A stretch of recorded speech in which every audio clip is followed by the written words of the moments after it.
This 7'2" Victor Wembanyama build is genuinely unstoppable and is a mismatch for every single build. Like, how do you stop this thing? Alright, for the height, you're going to want to go 7'2". For the wingspan, I'm going to go with 7'6". This gives you a great balance between being very, very long while being able to shoot very, very well and dribble very well. Then for the weight, we're going down to 230. We want to be fast, but we don't want to be too weak. And 230 is honestly such a great balance. What makes this build different from probably every other center build in this game is going to be the ball handling. You guys see, we're going to get this at 61, which you might think is not going to be anything too crazy, but honestly, it's pretty solid. We're also going to max out the speed with ball. This is going to go up to a 49. You're going to see a lot more gameplay than just this. If you guys see, this build definitely can dribble at least just a little bit, which is genuinely all you need when you're going up against other center builds, because so many people in this game try to make tall 7-foot center builds that are really strong, but they're also pretty slow, so they just can't keep up with this build. Also, here are my dribble moves if you're wondering what they are. Now, we don't want to just neglect the pass accuracy. We're going to put this up to a 75. Although this is mostly a park build, I still want to be able to use it on the 55. Before I move on, please just do me a favor, subscribe to the channel. Probably the most important rating of this entire build is literally just the post control, which we're putting up to an 85. You guys see, this is going to give us some pretty solid post scoring badges, but it's also going to give us silver unpluckable, which is so important. Because after all, without silver unpluckable, we'd just be getting ripped and we would not be able to dribble whatsoever. Also, in order for us to really ISO on this build, we do need some driving dunk, or else we're just not going to be able to dunk the ball. And whenever you cook someone, you want to run to the basket and do a dunk. You don't want to like do a weak layup that's going to get blocked. Now we're going to put our close shot up to a 57. Then we're also going to put up our saying dunk to a 92, which is going to give us gold fast switch and gold rise up. Now obviously with these ratings, whenever you're going up against someone that's not like at least 6'7", you're going to be able to bully them in the paint literally every single possession, and there's genuinely nothing they can do about it. You can just hit them with a drop step, then do like a standing dunk if you want to. And if you do mess up, you know, you're in a bad position, you throw up a close shot, you're still going to end up making it somehow. As I said, this build is definitely unstoppable. This is a little bit toxic, but sometimes, you know, you just got to win the game. Now obviously every single game you're not going to go up against midgets, you're not going to be going up against guards, and sometimes you're going to go up against like a big 7'3" guy like this person. You guys already kind of saw me cooking him earlier in the video, but you guys see he definitely just cannot keep up with me. Whenever you do go up against taller center builds like this, they just will not be able to stay in front of you, so you can't just like paint mash like you could against like a small guard build, but you definitely can't ISO against those bigger builds because they just will not be able to stay in front of you. Now it's not to say that this build will not be able to finish around big center builds. In fact, you most definitely can. You're still getting a 92 saying dunk rating, which is very good and will give you elite contact dunks. But at least just for me, the only time I'm really paint mashing on this build is against a smaller guard build, because I know they're so much faster than me and will be able to stay in front of me on the perimeter. So in my opinion, there's really no point in me trying to ISO against those builds because they're just so fast and they will be able to stay in front of me. So yeah, instead I just switch the play style up and just use my sheer size. It's really hard to ISO on a build that's not also a perimeter threat, but fortunately we're getting an 86 mid-range rating, which you guys see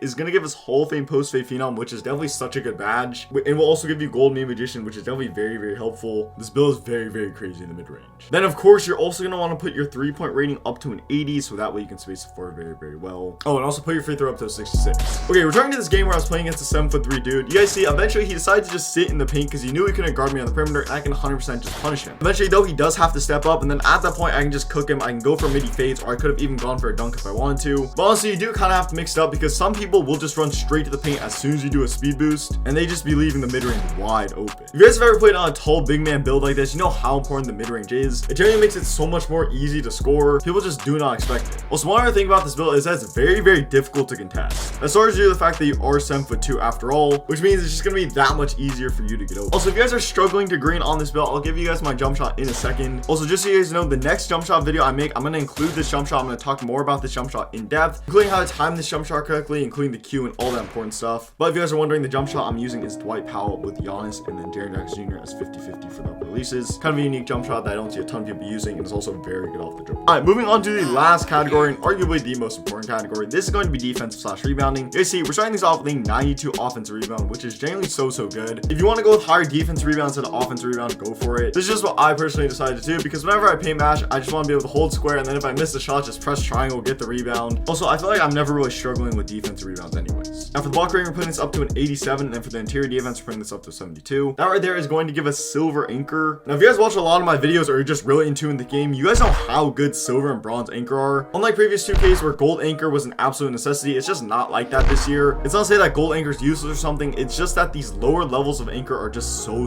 good, to the point where it's not really worth investing extra attribute points into your defense. You guys see, I'm still swatting shots, it's no issue. Alright, to wrap this build up, we're going to put our perimeter defense up to a 64, which is going to help so much with your lateral quickness. Now as you guys can see, we're not getting any steal whatsoever. Just do not press the square button. To be honest, even if I did max out the steal rating, I'm really never going to be pressing square, because after all, you're only going to end up with like a 50 something steel rating. And since even if I did max out steel, I was never going to press square anyways, there's no point in upgrading steel at all. Alright, so obviously for a 7'2" build, 2K just will not let you be very fast. For the strength, they're putting this up to an 84. For obviously for a Victor Wembanyama build, you do not need to be super strong, but this is going to help a ton with setting screens and boxing out. With the Vert putting this up to 75, you need this for elite contacts, and then we're also getting a maxed out stamina rating. Full build's on screen right now, go ahead and copy it. You guys see it comes out to be a glass cleaning spot up the red.